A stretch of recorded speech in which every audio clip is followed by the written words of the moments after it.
a la jornada académica de jóvenes juristas, primera edición por Diálogos de Derecho EC. Es un gusto compartir con la audiencia de nuestra querida radio, la primera radio jurídica online del Ecuador. Hoy tenemos que dar un paso muy importante porque vamos a exponer al público a grandes juristas destacados por la juventud y su experiencia en la carrera de Derecho. Hoy tenemos, vamos a ofrecer a nuestro público a tres grandes juristas jóvenes, destacadísimos, conocidos dentro de la plataforma de Diálogos de Derecho EC. Estas personas son Cristina Pinto, Luis Alejandro Vázquez y Marco Ortiz, quienes estarán desarrollando temas interesantes en materia constitucional. En los días posteriores tendremos en materia penal como invitados a José Ignacio Miranda, a Guillermo Zapatier Nájera, a Leonel Córdoba y a Francisco Javier Alarcón. Dentro de las próximas jornadas de derechos humanos tendremos a Sougan Gensan Sadef, a Jorge Luis Simbaña y a Patricia Borja. También en derecho ambiental estarán los juristas Abigail Mejía, Fernanda Monapanta y César Givichusca. Dentro de la jornada de derecho corporativo tenemos a Dave Romero Mendoza y de derecho tributario estará la jurista Giselle Uciña. Todos estos jóvenes que nos han venido colaborando en diferentes entrevistas, queremos ser gratos y darles la oportunidad para que se luzcan en estas jornadas de derecho aquí en Diálogos de Derecho EC.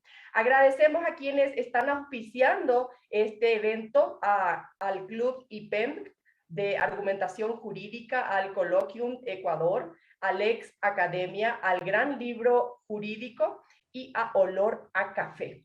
Estamos seguros de que disfrutarán de esta jornada académica. Finalmente, presentamos a los moderadores, quienes estarán a cargo de la jornada del día de hoy, la jornada constitucional. Estas personas son María José Villarroel y Juan Sebastián León, quien estará manejando la plataforma para que este evento sea todo un éxito y puedan disfrutar del evento programado por Diálogos de Derecho EC. Somos la primera radio jurídica online del Ecuador.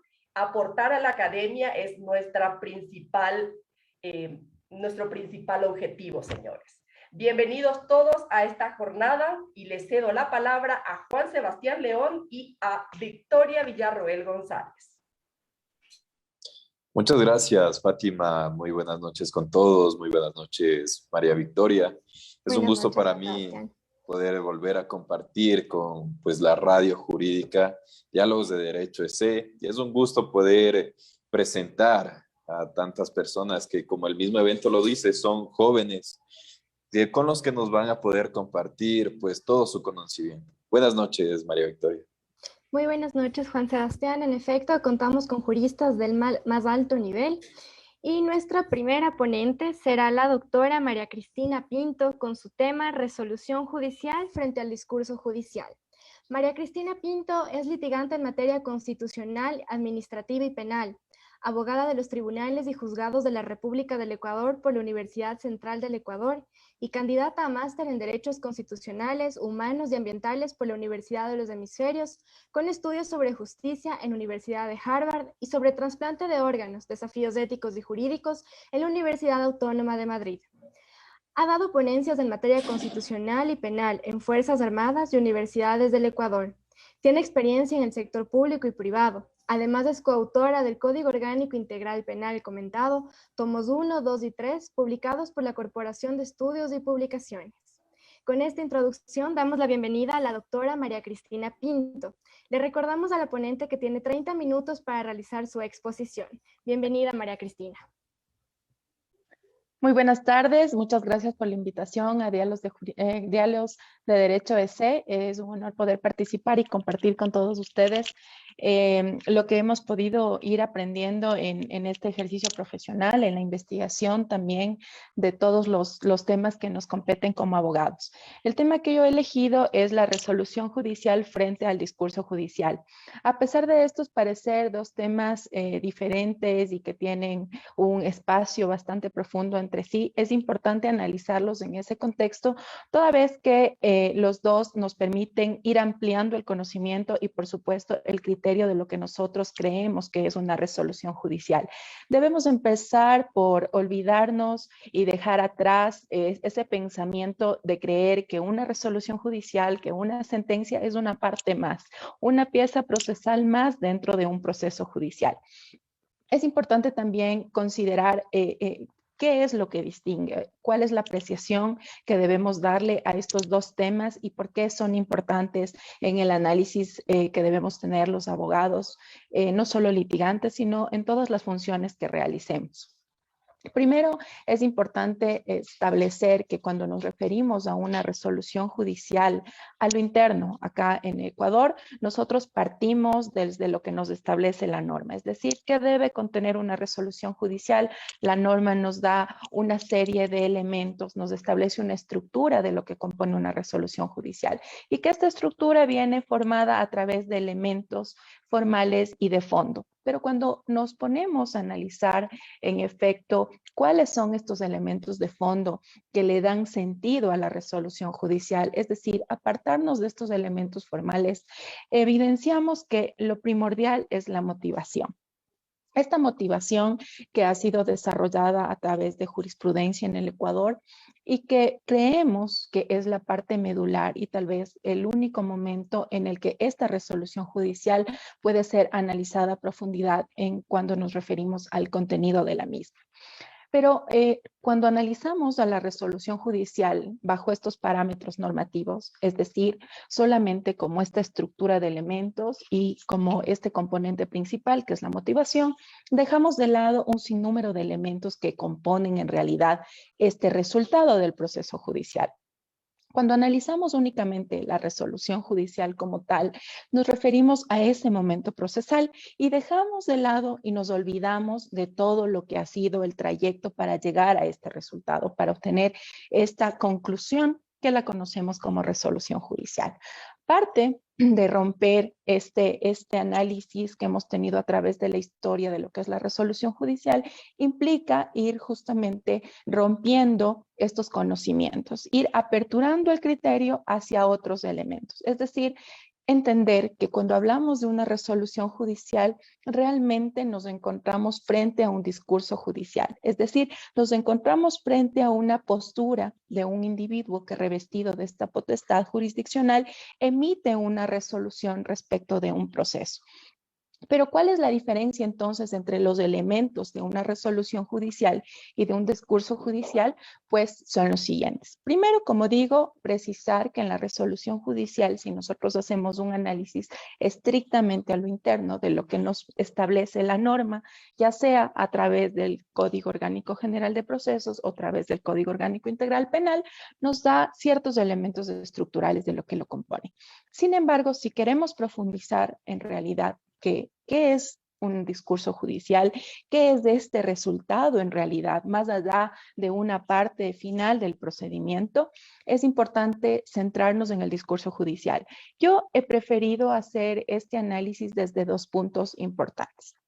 Primero, establecer que el discurso judicial tiene dos elementos primordiales. El uno, que son elementos dialécticos, y el otro, cuando nos referimos más bien a unos elementos retóricos.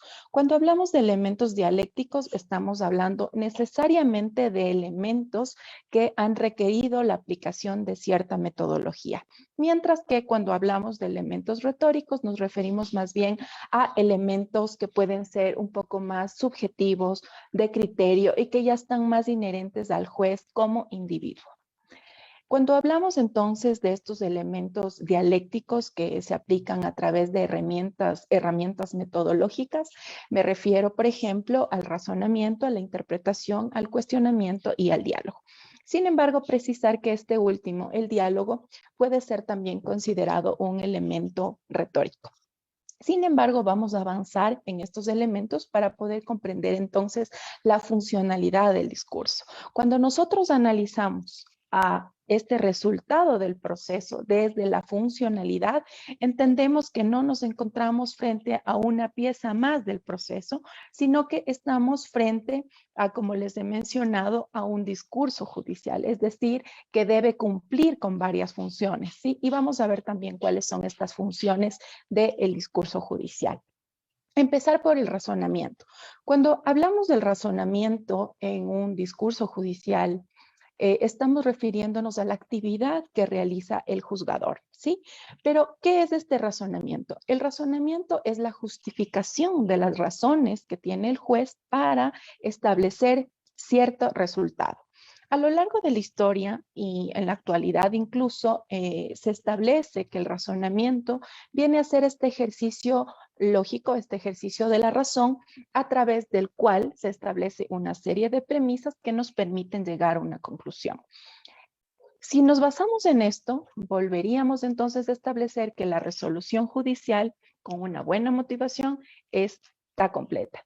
Pero cuando analizamos desde el discurso judicial estos elementos, podemos darnos cuenta que no todos los casos pueden ceñirse a estos parámetros de motivación. Es decir, que si bien necesitan el cumplimiento de una serie de requisitos, no podemos decir que en todos los casos, en el mismo orden o con el mismo contenido, podemos tener en realidad sentencias motivadas. ¿Por qué? Porque lo que se maneja a través de la motivación son derechos que se encuentran en distintas esferas o distintas materias jurídicas.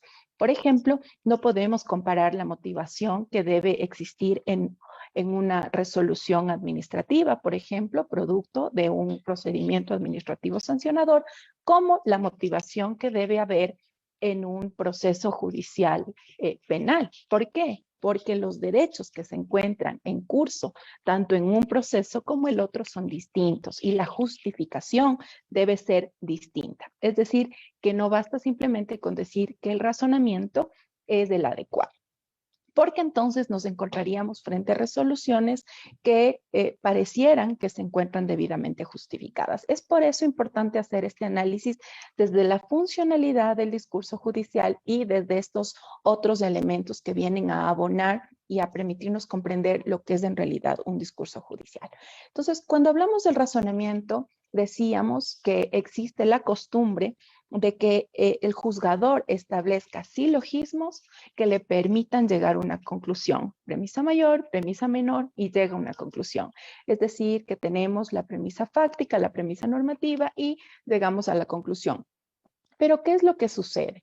El cuestionamiento aquí viene del análisis de entender si es que estos silogismos, si es que estas premisas que se han estructurado o que fueron propuestas por el juzgador son las correctas. Porque de una premisa errada, evidentemente tendremos una conclusión equívoca. Entonces, es por esto importante el razonamiento, ya que se refiere a las justificaciones que realiza el agente de manera pública y que eso debemos tener claro. Si bien existen procesos reservados, tenemos como regla general que los procesos judiciales son públicos. Entonces, empezar a entender que este resultado del procedimiento no es únicamente para las partes, sino que se encuentra como un termómetro, como un mecanismo a través del cual la sociedad va a conocer cómo están razonando nuestros juzgadores. Por eso es tan importante salir de este esquema de que es una resolución, de que es una sentencia y entender que es un discurso, porque el contenido de este se proyecta no únicamente para las partes que intervienen en el proceso, sino para toda la sociedad. Y para la sociedad y para otros jueces, porque recordemos que con los recursos, con los derechos que tenemos para recurrir, ponemos la resolución a un examen de jueces superiores. Entonces, el contenido del mismo nos permite entender esta verdadera funcionalidad. Respecto al razonamiento, hay que entender también que existen dos enfoques. He querido yo precisar aquí un enfoque, el analítico conceptual y el normativo. El analítico conceptual, que es ese razonamiento que se realiza en referencia a la norma. Es decir, que son valores constitucionales con la finalidad de aplicarlos a casos concretos. Pero este análisis de palabras, este análisis que a través de la resolución vamos abordando. También tenemos este enfoque normativo, es decir, cómo se encuentra la norma y cuál es el camino que nos ha trazado. Es decir, que el razonamiento lógico, a pesar de que existan premisas, deben venir revestidas justamente de este razonamiento. Cuando hablamos de metodología, de métodos, de herramientas para establecer interpretación, tenemos aquellas que igual nos ha dado la norma y que, como digo, deben ser estructuradas de manera adecuada porque es el momento en que el juzgador está demostrando el conocimiento que tiene respecto de cierto proceso, cierta causa, ciertos elementos que han compuesto el proceso y que por eso he dicho no podemos olvidarnos de lo anterior. La visión que tuvo el juzgador de la prueba, el manejo adecuado que tuvo de la prueba, si fue o no fue prueba científica y cómo fue el manejo y, por supuesto, el estándar que se pudo haber utilizado para esto. En cuanto al diálogo, yo les decía que este es un elemento que puede ser considerado tanto dialéctico como retórico, porque si bien implica una metodología, también nos permite tener una serie de mecanismos como de querer convencer. ¿Qué es de estos elementos retóricos? Son estos factores, estos elementos para convencer a los demás. Y que yo les decía, ahí es que entendemos que la resolución, la sentencia no está dada únicamente para las partes, sino que está estructurada para que la sociedad conozca cómo están resolviendo nuestros jueces, cuál es el nivel de formación de nuestros jueces, cuáles son los métodos de interpretación que están aplicando e incluso cuál es la tendencia ideológica que manejan para emitir cierto razonamiento. Es decir, que dentro de los elementos retóricos tenemos la toma de decisiones, también la comunicación política, porque no podemos olvidarnos que una sentencia judicial en casos que son eminentemente importantes y trascendentales dentro del Estado generan justamente una discusión política, es decir, que la sentencia judicial está dando un mensaje y por eso romper esta visión de la resolución judicial y de estos elementos formales que nos ha dado la norma y de los elementos que nos ha dado la jurisprudencia, sino ampliar hacia lo que en realidad está emitiendo los tribunales y los juzgadores, como es estos mensajes, ¿sí?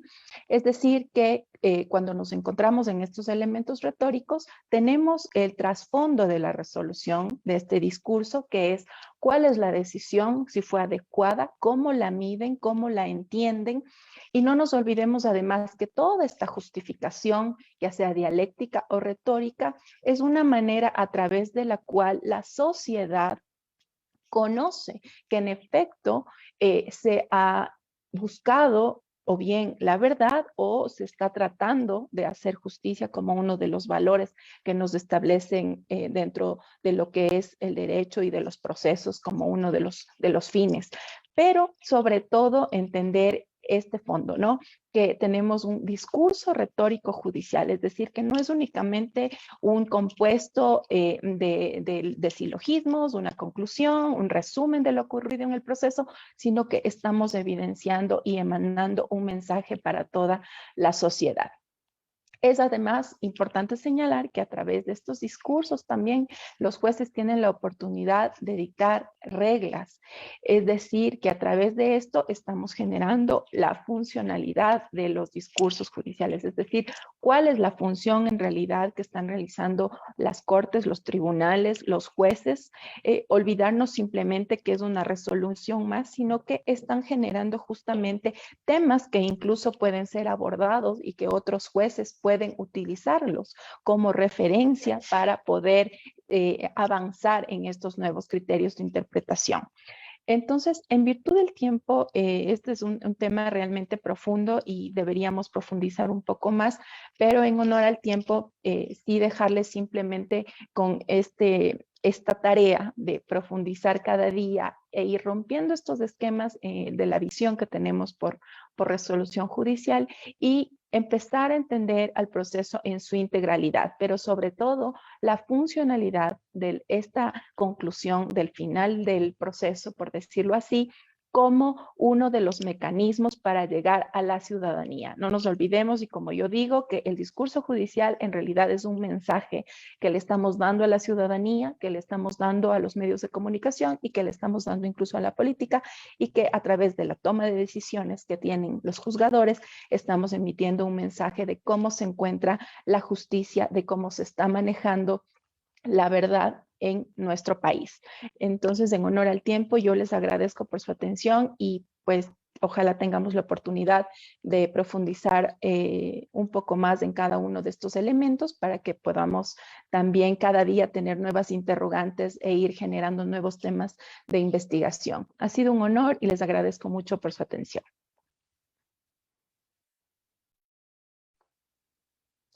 Agradecemos a la doctora María Cristina Pinto por su ponencia, sin duda alguna una jurista del más alto nivel. Esperamos que las personas que nos estén observando a través del Facebook Live saquen provecho justamente a estas ponencias. Les recordamos que pueden realizar sus preguntas, mismas que serán tratadas al final de nuestras exposiciones, ¿no? Como se había mencionado con anterioridad, nuestro siguiente ponente es el magíster Luis Alejandro Vázquez y se concluirá con el magíster Marcos Ortiz. En este sentido, vamos a dar la bienvenida al magíster Luis Alejandro Vázquez.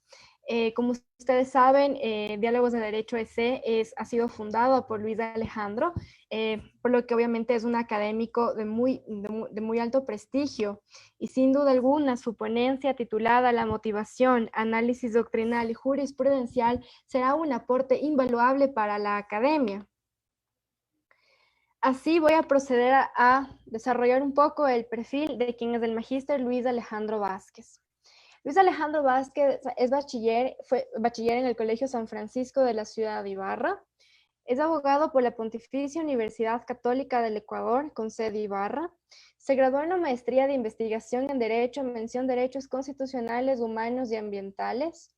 Tiene un diplomado en Ciencias Políticas y Administración Pública por la Universidad Internacional del Ecuador. Y tiene un diplomado en Ciencias Penales y Criminologías también por la Universidad Internacional del Ecuador. Dentro de su experiencia se encuentra que realizó las prácticas preprofesionales de la Unidad Judicial de Garantías Penales de la ciudad de Ibarra. Fue también practicante en un estudio jurídico de muy alto renombre en la ciudad de Ibarra.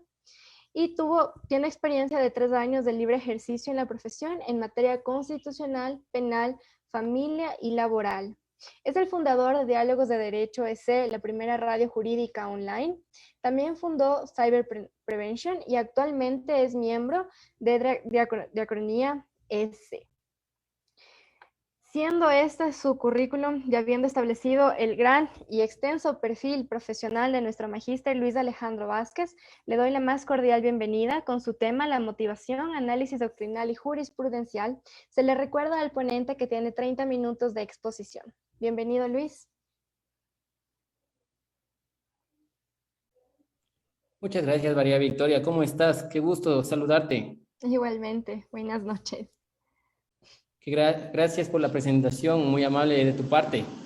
En realidad es un tema que me fascina, es un tema muy interesante, que les interesa a todos los juristas ecuatorianos, a los estudiantes.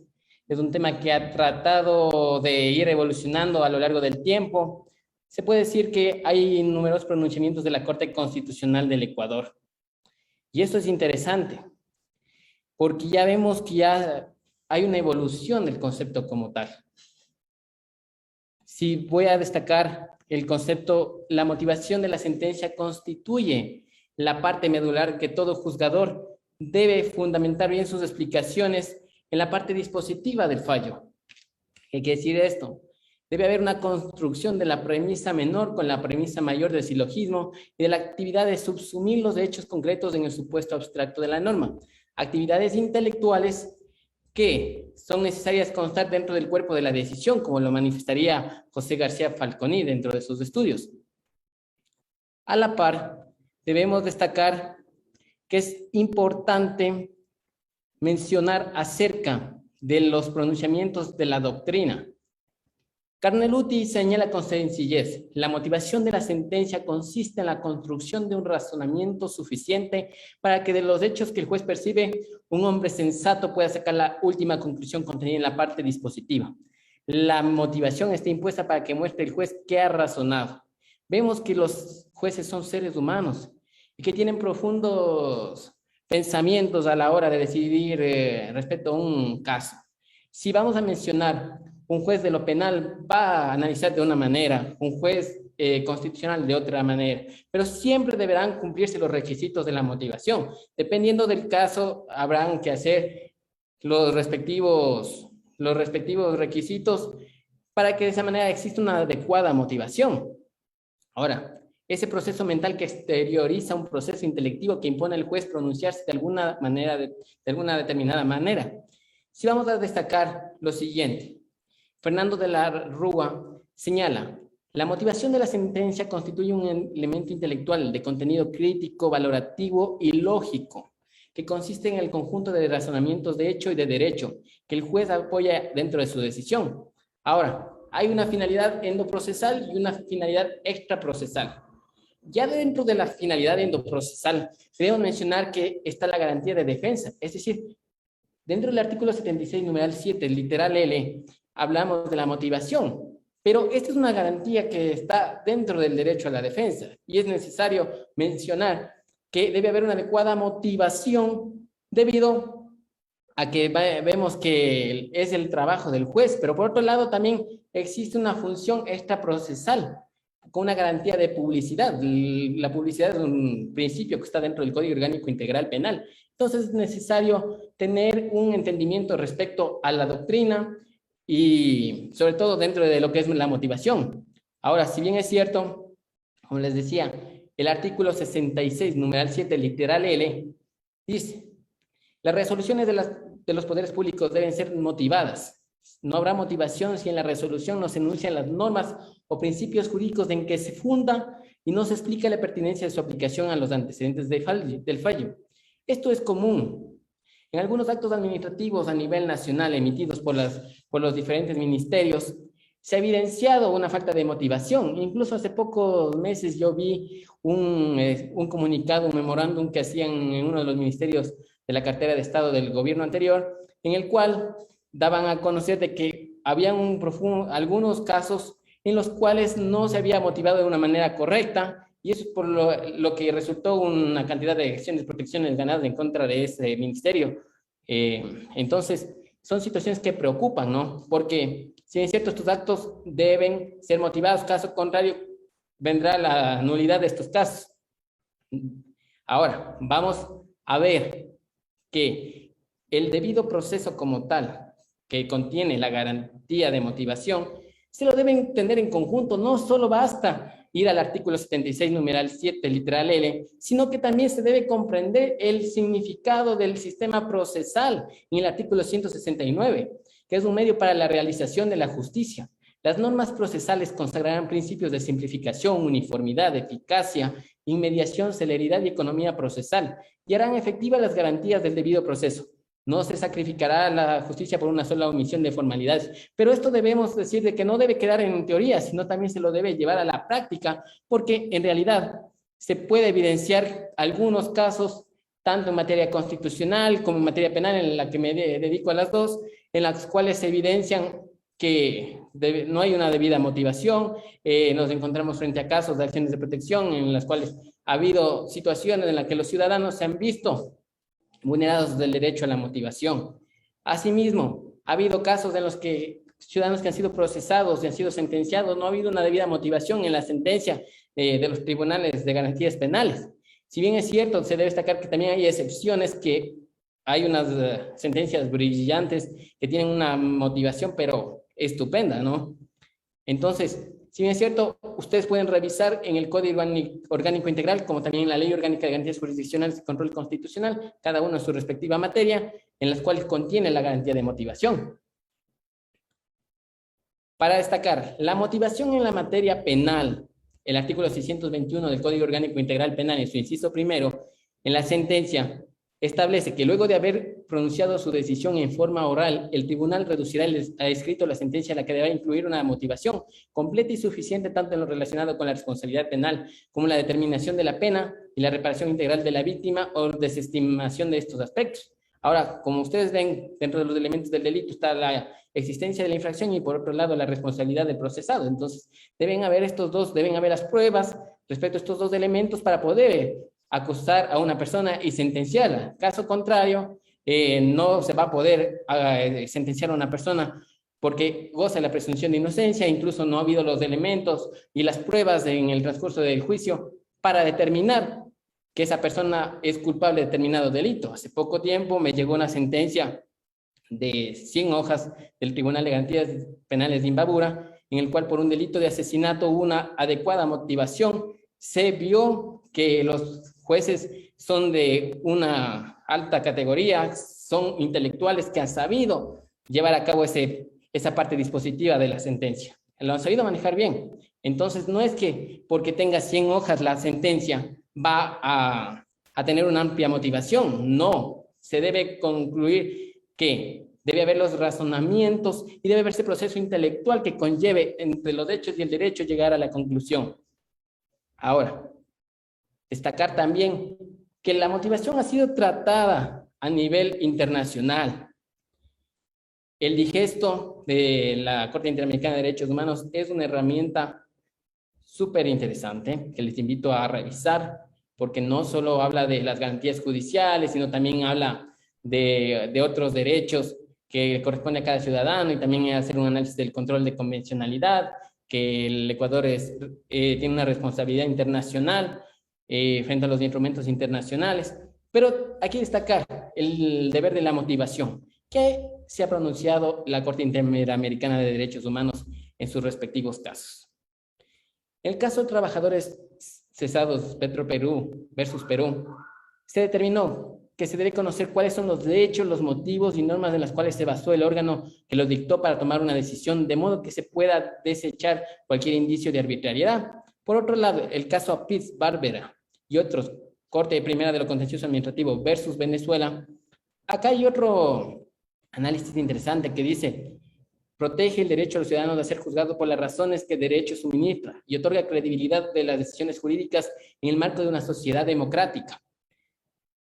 Otro caso ecuatoriano que llegó a la Corte Interamericana de Derechos Humanos, caso García Ibarra y otros versus Ecuador.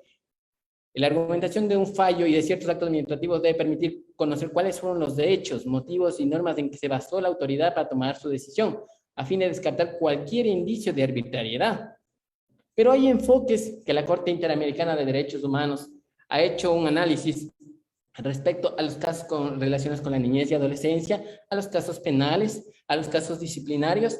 Dentro de los casos de la niñez y adolescencia es importante destacar dentro de Ramírez Escobar y otros versus Guatemala, en el que habla sobre el interés superior del niño. Qué importante que dentro de estas causas se haga un análisis respecto a este interés, es decir, que el interés del niño debe prevalecer sobre los demás.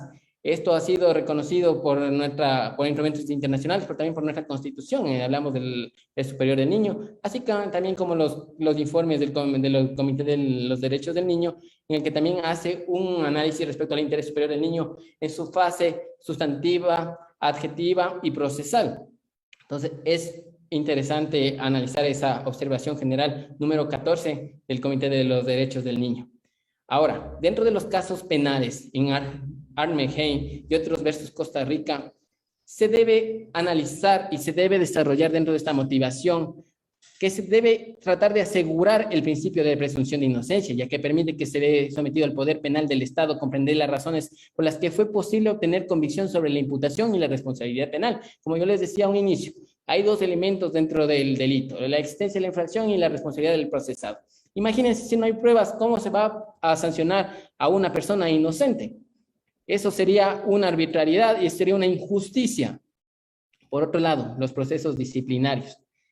López Long y otros versus Honduras hace un análisis súper interesante. Respecto al control disciplinario, tiene como objeto valorar la conducta, idoneidad y desempeño del juez como funcionario público. Correspondería analizar la gravedad de la conducta y la proporcionalidad de la sanción. Es decir, en este caso se sancionaron a unos jueces y se les destituyeron. Entonces, a estos jueces se los reintegró al lugar de trabajo, también se pagaron la respectiva reparación material e inmaterial, en la cual también se hizo, la sentencia era una medida de reparación, también se hicieron las debidas disculpas públicas, porque ha habido errores de que el Ecuador ha cometido en este y en otros casos en los diferentes derechos vulnerados. Entonces, es importante manejar las cosas con responsabilidad. Al hablar de motivación, no podemos hablar algo ligero, sino que es una responsabilidad que los jueces tienen frente a la administración de justicia. Dentro de los parámetros de la motivación, la sentencia 179-14 de septiembre de la Corte Constitucional menciona 3 elementos. Estos elementos se han ido desarrollando y ya les iré explicando cómo ha ido evolucionando el tema. El elemento de razonabilidad, es decir, la resolución judicial no debe imponer criterios contrarios al ordenamiento jurídico. En otras palabras, debe fundarse tanto en normas constitucionales de derecho internacional de los derechos humanos y en disposiciones legales, así como en la jurisprudencia pertinente. Es importante analizar también el bloque de constitucionalidad. Ahora ya no estamos en un estado legalista de derechos, en el estado decimonónico, sino estamos en un estado garantista de derechos. Entonces, han cambiado los roles y vemos que es importante que los jueces actúen en calidad de garantistas de derechos. Ahora, el otro elemento es la lógica. El requisito de la lógica tiene la relación directa con la coherencia de los elementos ordenados y concatenados que permiten construir un juicio de valor en los magistrados. Es decir, entre todos esos elementos que se ha logrado recabar durante la audiencia, ¿qué es lo que yo voy a pronunciarme? Pero lo que voy a pronunciarme, lo que yo voy a resolver, tiene que ser comprensible. Caso contrario, ¿cómo va a entender la ciudadanía? Si es debe estar de manera clara, concreta, inteligible, asequible y sintética, incluyendo cuestiones de hecho y de derecho. El razonamiento seguido para llegar a la decisión. No se trata de coger y poner citar determinados textos, jurisprudencia, y hacer todo una fanesca, por decirlo así, tradicionalmente, sino más bien se debe guardar coherencia y se debe manejar bien las cosas. Ahora, esto ha cambiado y ya vemos que en las sentencias 1125-16-DP/21, la Corte Constitucional del Ecuador manifiesta claramente: en sentencias de garantías jurisdiccionales se agrega el elemento del análisis sobre la vulneración o no del derecho constitucional. Una motivación cuenta con una estructura mínimamente completa cuando está compuesta por suficientes fundamentos fácticos y jurídicos. Pero también los elementos de la motivación. Menciona 3. Enunciación de la sentencia de las normas o principios jurídicos en que se fundamentan, la enunciación de los hechos del caso y la explicación de la pertinencia y la aplicación de las normas a los antecedentes del hecho. En mayo del 2021, esto evoluciona aún más y vemos con la actual Corte Constitucional que tenemos, que vemos unos jueces intelectuales y que se han sabido lucir en sus sentencias, en la mayoría, por decirlo así, que hay una total diferencia con la corte anterior, que sí es de críticas y debemos manifestar. Pero actualmente tenemos una corte de lujo, por decirlo así. La corte resuelve aceptar la acción extraordinaria de protección en este caso, propuesta en contra de una sentencia dictada en segunda instancia dentro de un proceso de acción de protección por vulnerar el derecho al debido proceso en la garantía de motivación. ¿Qué pasa aquí? La doctora Teresa Núquez y los jueces resuelven que primero se debe analizar las siguientes obligaciones dentro de la motivación. Enunciar las normas o principios jurídicos en que se funda la decisión. Explicar la pertinencia de su aplicación a los antecedentes del hecho.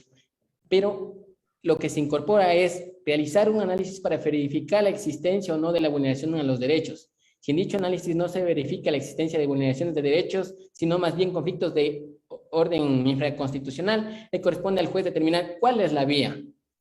Pero esto tiene una novedad, por cuanto hay un voto concurrente del doctor Enrique Herrería Bonet, el que realiza el siguiente análisis. Se hace notar que en el parámetro de la motivación podría llegar a ser interpretado de varias maneras. Ello genera la necesidad de profundizar porque no puede ser aplicado el parámetro de la motivación y sobre todo en este elemento a la improvisación, sino que se lo debe llevar de una manera correcta que asegure y genere esta seguridad jurídica para los usuarios de la justicia constitucional. El voto salvado de Ramiro Ávila Santamaría, les invito a revisarse dentro de este caso, porque dice, este estándar cumplió una función histórica. Si bien es cierto, pretendía evitar las inadmisiones a las acciones de protecciones anteriores, pero ahora esto puede ser una manera para que abusen de las acciones de protección para llegar a exigir determinado derecho. Pero también hace un análisis súper interesante que no tiene que ver con este tema, sino que los voy a invitar a leer respecto al derecho a la propiedad, porque aquí se discutía de un tema de propiedad intelectual respecto a una resolución de SENAE en la cual se llevaron a Colombia unas telas y otra mercadería que pertenecía a una marca, en la cual como estaban desatinados, este señor, el accionante, cogió y propuso una acción de protección. Esta fue aceptada, luego en la Corte Provincial le rechazaron y luego el accionante presentó una acción extraordinaria de protección, la cual fue aceptada, pero ha tenido estas novedades, es decir, se aumenta un tercer elemento de la motivación, que es determinar cuál fue el derecho vulnerado. Segundo, el tema del voto concurrente de Enrique Herrería Bonet, que habla sobre que se debe desarrollar, se debe profundizar más este tema. Y por otro lado, el voto salvado de Ramiro Ávila Santamaría, en el cual dice hay que hacerlo de manera correcta. A ver, aquí hay casos en los que requieren un umbral de motivación más alto que otros. Entonces, les voy a invitar a leer esta sentencia, igual vamos a compartir en Diálogos de Derecho C, para que de esa manera puedan descargarse, porque lo interesante es conocer cuál fue el caso y, si bien es cierto, yo quise aquí profundizar sobre el elemento de la motivación, sobre la garantía de la motivación y sus elementos, y porque de eso se trata la ponencia y por el tiempo que tengo, pero esta sentencia es recomendadísima y deben leerla. Dentro de las conclusiones, los jueces deben tener presente el modelo de Estado. Estamos en un Estado constitucional de derechos y justicia. En esto, ¿qué quiere decir? Que los jueces tienen que actuar en calidad de garantistas. No podemos permitir que determinados funcionarios traten de manera al usuario y al abogado de la manera que ellos quieran, sino que ellos deben apegarse al ordenamiento jurídico y deben resolver teniendo en cuenta la argumentación jurídica que ha tomado relevancia en los últimos años y sobre todo en este modelo de Estado que tenemos. Ahora, la motivación es una garantía que frena los abusos y arbitrariedades del poder. Se debe analizar la motivación de los jueces en las diferentes sentencias, porque si bien es cierto, frente a una acción de protección lo vamos a analizar de una manera, en materia penal vamos a analizar de otra manera, en las materias que yo estoy relacionado, pero también se deben analizar la sentencia en completo. Entonces, señores estudiantes, por favor, ustedes, igual que los profesionales, no se queden solo con que me notificaron con la sentencia y ahí quedó. Es necesario revisar cada espacio y cada letra de la sentencia porque es importante, enriquece el conocimiento jurídico. Por otro lado, se puede hacer una crítica respecto a ello e incluso hacer uso de los recursos procesales, que es un derecho de los ciudadanos en caso de no estar de acuerdo con determinada sentencia. Entonces, la verdadera motivación es una forma de demostrar a la sociedad el trabajo que realiza el juez o el tribunal. Recuerdo al doctor Rodolfo Vigo, que decía que una manera de rendir cuentas a la sociedad, la administración de justicia, es haciendo sentencias debidamente motivadas. Entonces, en este sentido, les dejo con este análisis y esta conclusión para que sepan que la motivación es un tema interesante, es un tema importante y requiere de mucha seriedad. De igual manera, las acciones constitucionales, las garantías jurisdiccionales, se las debe llevar con responsabilidad. Hemos visto que en los últimos años y en los últimos meses y últimos días, sobre todo, se ha abusado de esta garantía jurisdiccional, se ha desnaturalizado y se ha prestado para temas políticos y para abuso del derecho. En ese sentido, agradezco mi intervención a Diálogos de Derecho C por haberme tomado en cuenta. Si bien es cierto, yo vengo colaborando como uno de los conductores de los programas de los miércoles en actualidad jurídica, pero ahora ha cambiado la modalidad y vemos que ya estamos involucrando a chicos que nos están dando una mano en Diálogos de Derecho C y que estoy seguro que nos seguirán contribuyendo más adelante. También igual estamos generando otros proyectos súper interesantes y les agradezco por creer en los jóvenes y sobre todo a todos los auspiciantes que se han unido a este proyecto. Muchas gracias, María Victoria.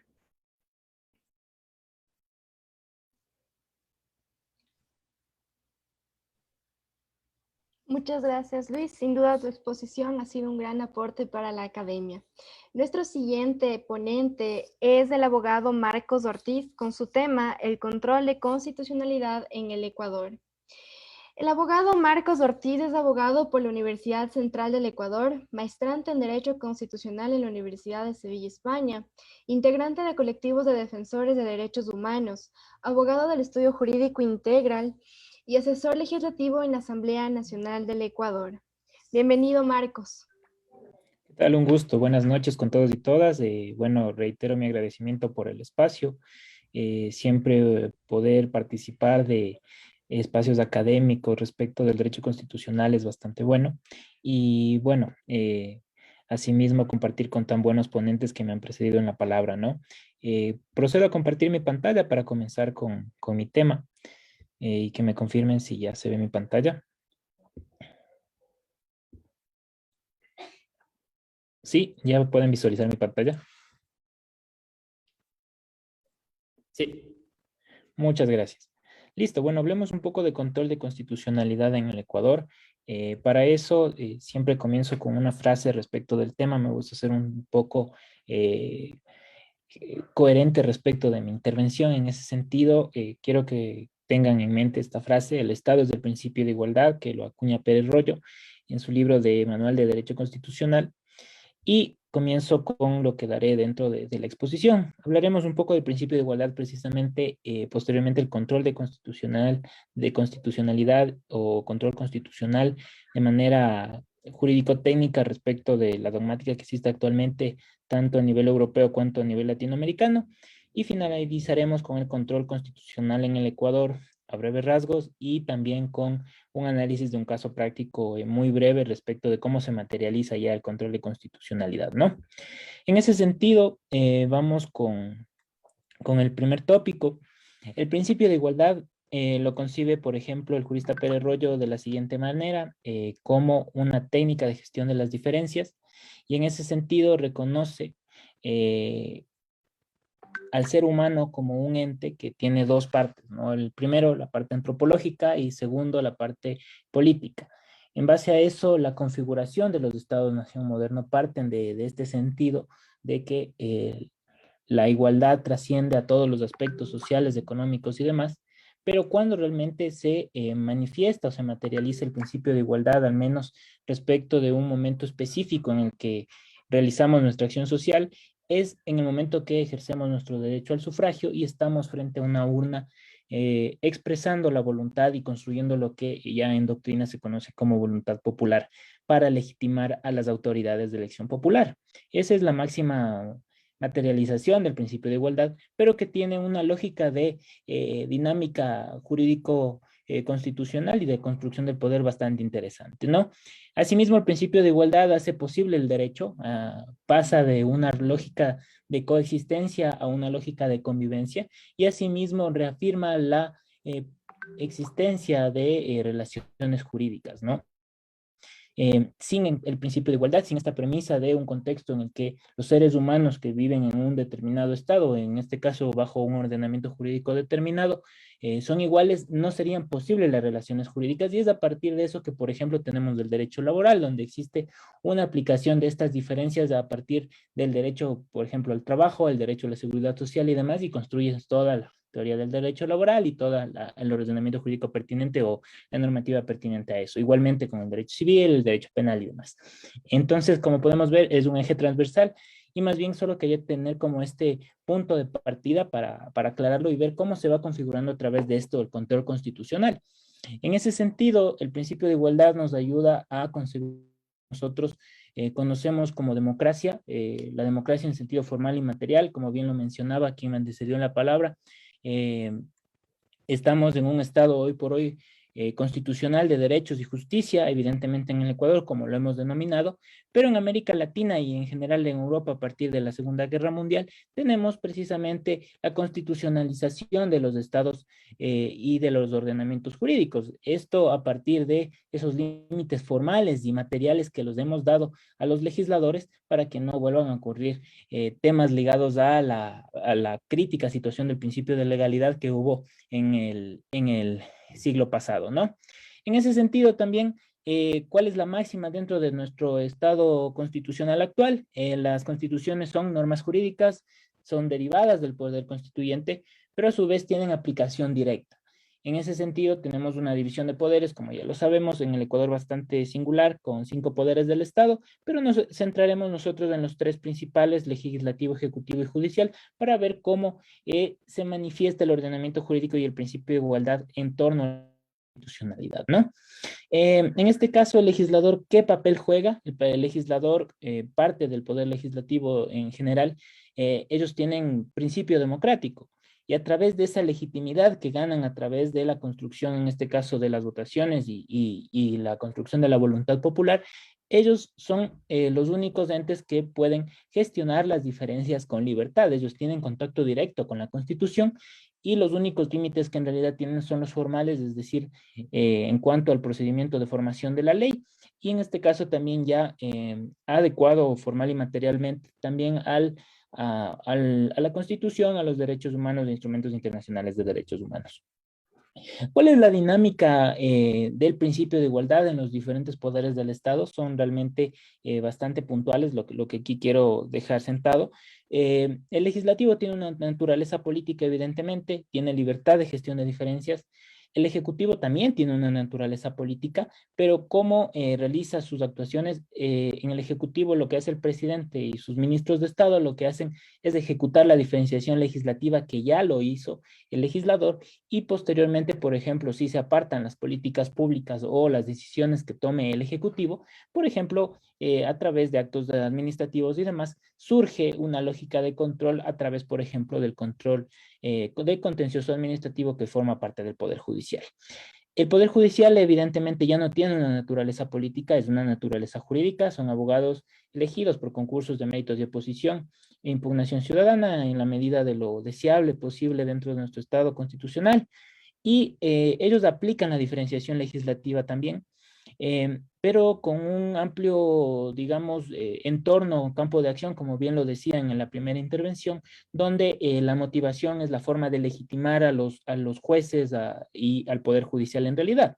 Y en casos específicos, ¿no? Asimismo, apartados un poco de la lógica constitucional, lo que quería aquí resaltar es, por ejemplo, el rol de la casación, no como únicamente un recurso extraordinario, sino más bien también con su función de nomofiláctico. Entonces, esto en relación a cómo este recurso nos ayuda a tener una lógica de unidad respecto del ordenamiento jurídico y a fortalecer la seguridad jurídica también, ¿no?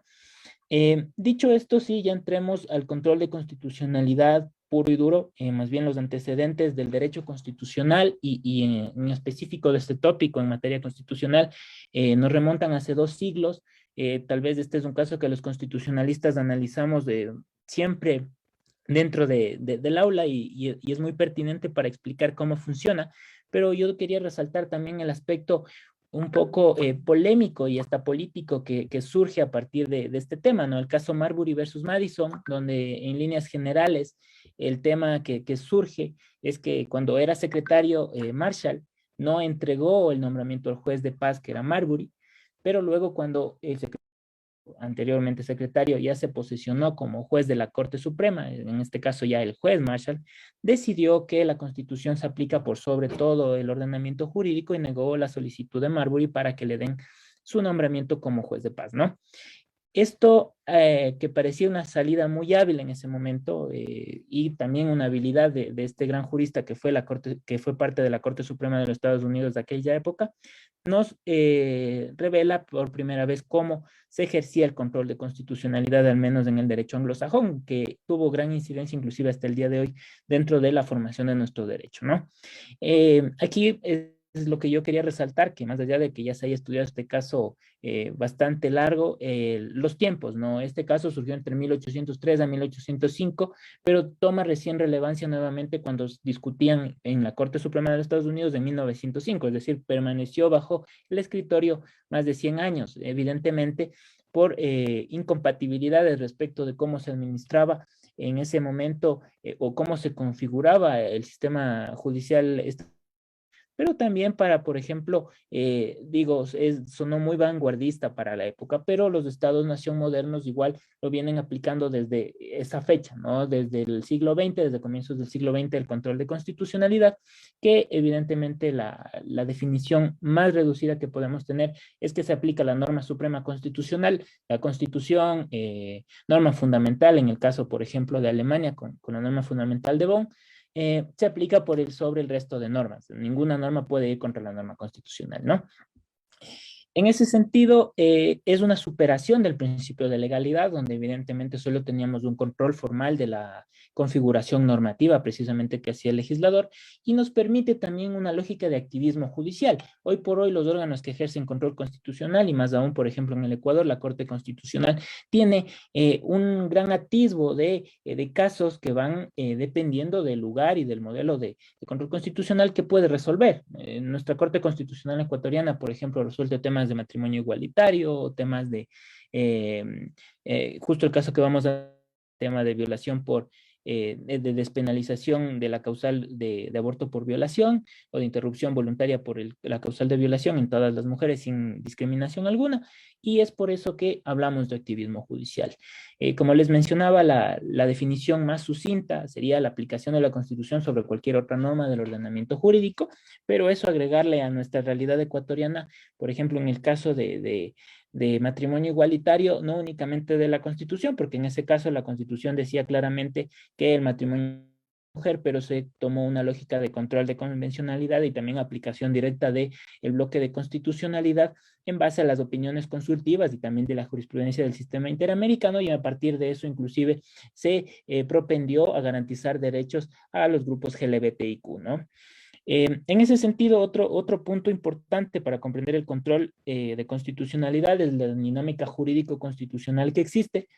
Primero tenemos nuestra norma constitucional, una constitución que ya no es únicamente una norma política, una norma declarativa, como era a principios del siglo XIX o el siglo XX inclusive, sino es una norma jurídica. Esto quiere decir que tiene dos componentes esenciales. Primero, aplicación directa sin necesidad de desarrollo legislativo, y segundo, control constitucional precisamente. Esta Constitución declara derechos, digamos, del derecho al trabajo, pasa por el Poder Legislativo, que tiene libertad de configuración de derechos, es decir, es la máxima aplicación del principio de igualdad, determina una lógica de gestión de las diferencias a través precisamente del principio democrático, y tienes, digamos, el Código del Trabajo. Ahora, ya adentrándonos en el marco constitucional ecuatoriano, por ejemplo, el artículo 120, numeral 6, nos dice que el legislativo es el intérprete de la Constitución, y en contraposición, por ejemplo, el órgano que ejerce control constitucional en el Ecuador, la Corte Constitucional, en el 436, numeral 1, nos dice que es el máximo intérprete, ¿no? Algunos autores ecuatorianos mencionan que, por ejemplo, esto puede surgir una antinomia inclusive, pero explicado la lógica del principio de igualdad, vemos que no, más bien el legislativo tiene una aplicación o una libertad de configuración normativa en el ejercicio del principio democrático y en el ejercicio del principio de igualdad, pero lo único que hace la Corte Constitucional es un límite en cuanto a la libertad que tiene el legislador. ¿Cuál es ese límite principalmente? Límite formal en cuanto al proceso de formación de la ley. Por eso es que cuando hay acciones públicas de inconstitucionalidad por la forma, te dicen no cumplió con los dos debates, o en segundo debate fue que a última hora se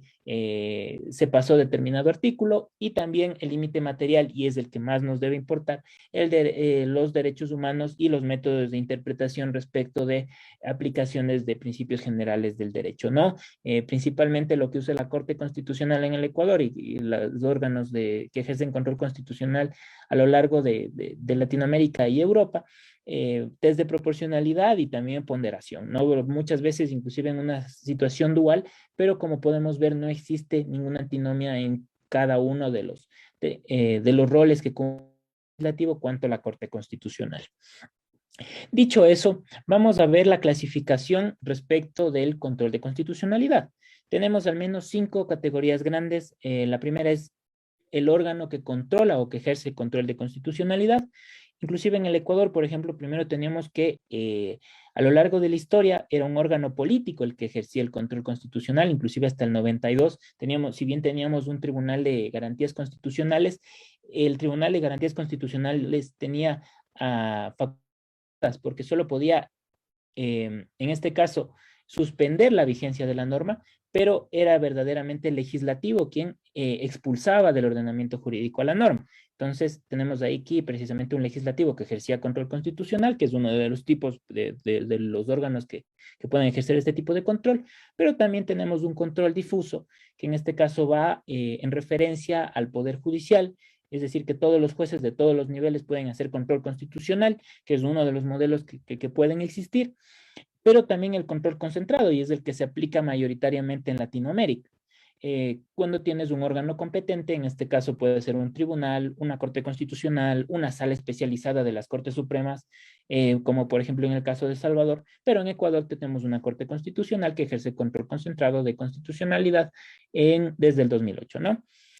Segunda clasificación, por el tipo de control, tenemos dos tipos de control, control abstracto y control concreto. En nuestro país tenemos los dos tipos de control. Control abstracto es contra la norma, por ejemplo, en una acción pública de inconstitucionalidad, o por ejemplo en un dictamen previo respecto de un estado de excepción y demás, es un control abstracto, o un control concreto es en un caso específico, o la consulta de constitucionalidad que hace un juez, en este caso facultado en el Código Orgánico de la Función Judicial, pero también es sobre un caso en específico.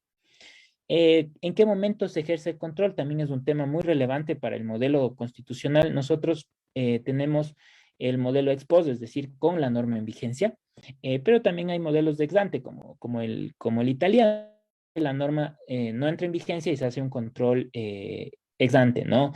Tiene sus pros y sus contras. Nosotros hemos tomado este modelo y también una acción pública de inconstitucionalidad que, por ejemplo, tiene varias diferencias con el recurso de inconstitucionalidad de España, donde es únicamente determinadas autoridades que pueden presentar la acción, bueno, el recurso de inconstitucionalidad. En cambio, nosotros hemos abierto a que cualquier ciudadano que sienta que existe problemas de constitucionalidad de una norma en específico la pueda presentar y siempre debe estar en vigencia, ¿no? Cuarto categoría, por los destinatarios, tenemos la subcategoría respecto de la temporalidad. Por lo general, esto ya va ligado a las consideraciones que tengan los jueces constitucionales respecto de los defectos que quieran darle a determinada sentencia. Tenemos para el futuro ex nunc, retroactivo, ex tunc, un periodo de tiempo, vacatio sententiae, que es, digamos, ligado, por ejemplo, ligado al campo legislativo como una disposición transitoria respecto de la vigencia de la ley, en este caso un tiempo para que el surta efecto determinada sentencia, ¿no? Respecto ya de las partes, efecto interpartes, solo para las partes que están involucradas en la causa, intercommunis para las partes y para terceros, en este caso muy ligado al derecho anglosajón. Por ejemplo, ya tenemos acciones constitucionales de clase, que es un poco lo que en doctrina también aquí se habla, y que la Constitución del Ecuador aquí podría abrirse. No conozco ninguna que se ha presentado en el Ecuador, pero podría tenerse esa discusión. Y de carácter erga omnes, que es general, ¿no? Por ejemplo, una acción pública de inconstitucionalidad evidentemente va a tener un efecto erga omnes, ¿no? Y por el inicio de la acción, es decir, ¿quién realiza la petición para que el órgano que ejerce control constitucional lo ejerza? En este caso sería el requerimiento de parte, se debe activar por un particular o por jueces, desde el que tenemos en el Ecuador.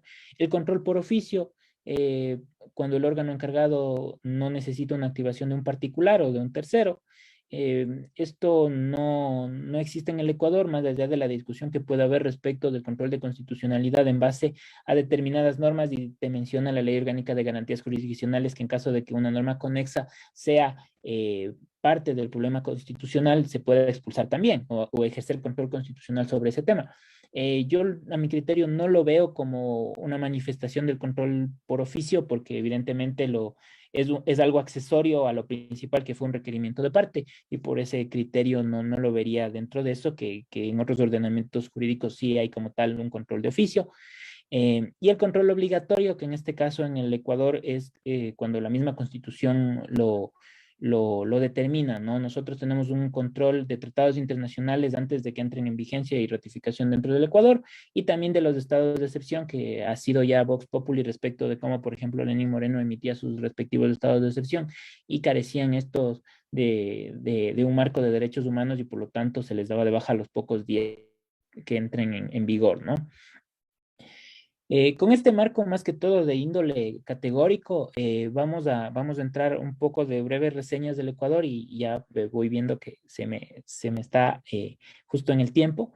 Em, Entre la historia del Ecuador, lo más destacado depende realmente de la Constitución. Yo lo que aquí he resaltado más bien es que nuestro Estado ecuatoriano ha pasado por una multiplicidad de formas desde lo institucional.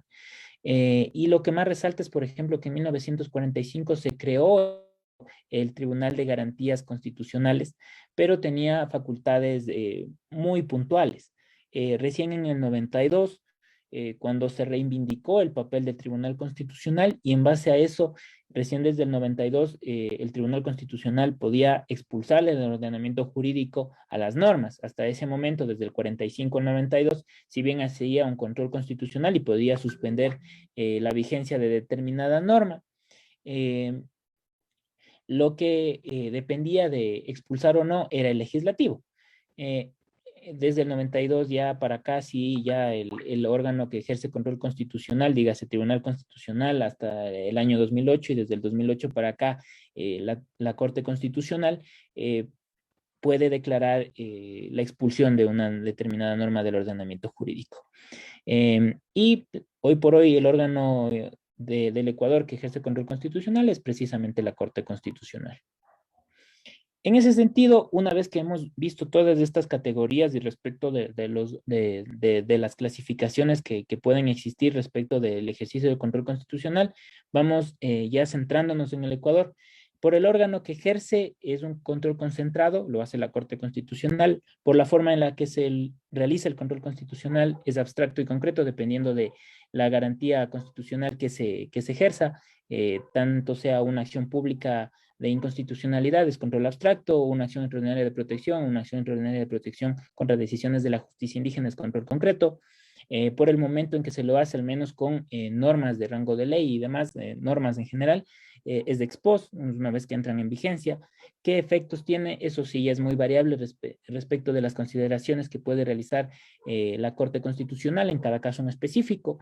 Por lo general, los que hacen es para lo venidero. No he visto realmente temas de carácter retroactivo. Por ejemplo, el tema del 813, muchos de los afectados tenían una lógica de que sea retroactivo el tema de la acción de inconstitucionalidad. No pasó realmente, la Corte se ratificó en que tiene una lógica para lo venidero.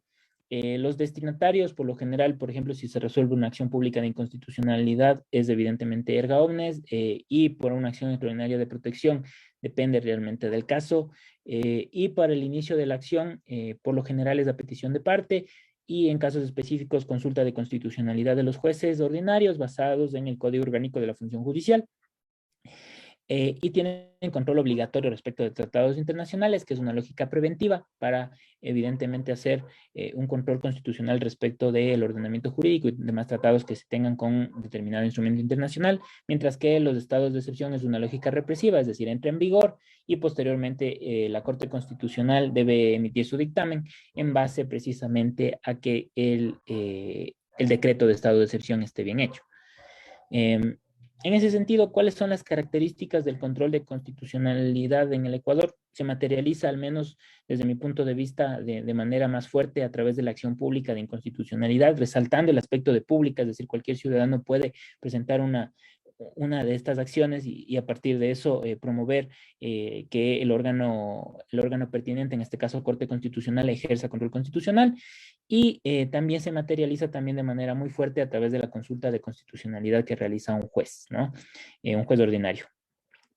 Finalizo con este caso práctico muy breve, el 3419-IN, que precisamente declara inconstitucional por el fondo la frase que una mujer que padezca discapacidad mental respecto de la interrupción voluntaria del embarazo en casos de violación.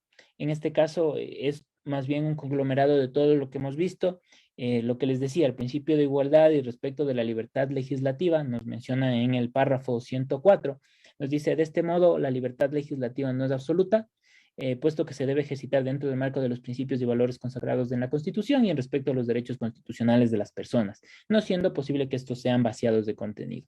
Es decir, el legislador en el Ecuador tiene una libertad legislativa, pero debe entender los límites formales y materiales. La Corte Constitucional, en el ejercicio de su control constitucional, le dice que no, que evidentemente ha pasado esos límites y por lo tanto va a ejercer control constitucional. Otra consideración muy importante, la afectación precisamente de los derechos, en este caso de las personas o en este caso en específico de las mujeres que ven afectado su derecho al libre desarrollo de la personalidad y la autonomía reproductiva. Nos menciona que no puede estar configurado como un tipo penal en específico, y más aún en esa parte súper puntual. Y lo que consideró la Corte es que en función de lo expuesto, esta Corte encuentra que la sanción penal interpuesta a las víctimas de violación que no padecen una discapacidad mental no es proporcional y por lo tanto es inconstitucional. Hizo efectivamente un test de proporcionalidad ligado a los derechos que se vulneraban a las mujeres que habían sido víctimas de violencia sexual, y en base a eso no tenían discapacidad, pero por lo tanto también no es por eso que por esa diferenciación que hizo el legislador van a tener menos protección por parte de los derechos como es la libertad sexual, la libertad reproductiva, el derecho a la integridad física y demás derechos connaturales al sector reproductivo, ¿no? En ese sentido, ¿qué hizo la Corte? La Corte encuentra que la frase en una mujer que padezca discapacidad mental, el artículo 150, numeral 2 del Código Orgánico Integral Penal, es inconstitucional. Y aquí también es una materialización clara que hoy por hoy, ¿qué es la Constitución? Nos dice que más allá que la Constitución, que en este momento no exista normativa clara, se debe aplicar la Constitución de manera directa y más aún también la sentencia para que no se pueda, por ejemplo, aquí nos dice, por lo que la falta de regulación no podrá ser pretexto para incumplir esta sentencia ni sancionar a las mujeres o médicos que interrumpan voluntariamente un embarazo producto de una violación sexual. Eso hasta ese punto, y me quedo con esta última frase del voto concurrente del juez Ávila Santamaría respecto de que los derechos no se votan, una mayoría parlamentaria no puede ni debe vulnerar derechos, los derechos son límites a cualquier tipo de poder. Cuando los derechos no tienen la potencialidad de limitar los poderes, entonces el poder adquiere contornos que terminan acumulando poder, oprimiendo y vulnerando derechos.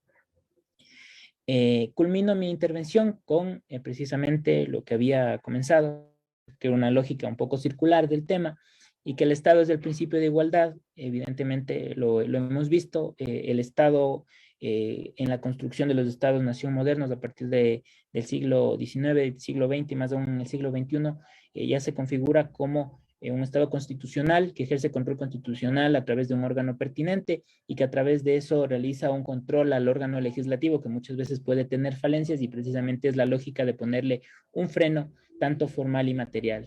Hasta ahí mi intervención y por su atención, abierto cualquier tipo de preguntas. Espero haber sido claro y creo que estuve dentro del tiempo. Agradecemos la ponencia del abogado Marcos Ortiz. En este momento se procede a revisar las redes sociales a través de Facebook Live para verificar si es que existen preguntas para cualquiera de nuestros ponentes. El chat se encuentra abierto justamente para contestar cualquiera de sus inquietudes.